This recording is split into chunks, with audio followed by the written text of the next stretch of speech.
Now, if you have a student who is above 18 and they have their national ID, you can still add them on your SHA account as your dependent so that they can be treated using your account as a parent. In this video, I'll be showing you how you can be able to add a student who is above 18 years on your SHA account. So without further ado, let's get started.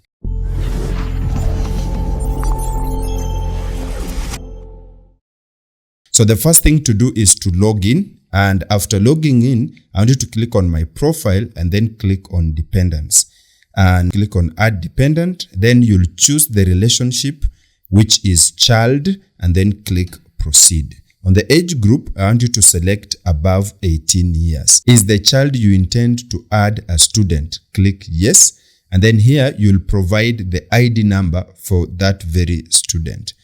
And after putting the ID number, you need to put the first name as it appears on the ID. So you're going to do that and then click Verify. You'll give it a moment.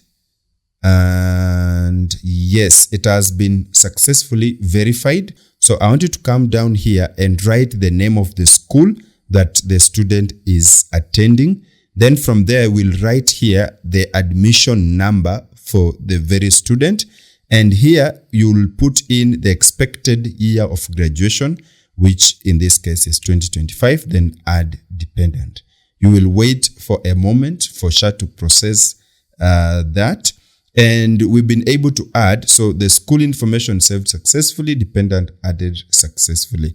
And that is pretty cool. So if I'll scroll down here, you see now the child has been added. And that is how you can be able to add a student who is above 18 years. They ask you for the expected year of graduation.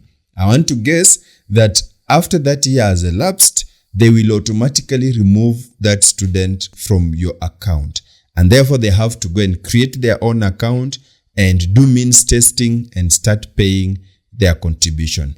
I hope that this video helped you. And if that is the case, you already know what to do. Book that like button so that this video can be forwarded to more people. If you enjoy watching my videos, please make sure to subscribe with the notifications on so that you can be the first person to be notified whenever we upload a video on this channel. Otherwise, I want you to click, I think it's this side of the screen to watch our next video, and I'm pretty sure that I'll see you in that video. Peace.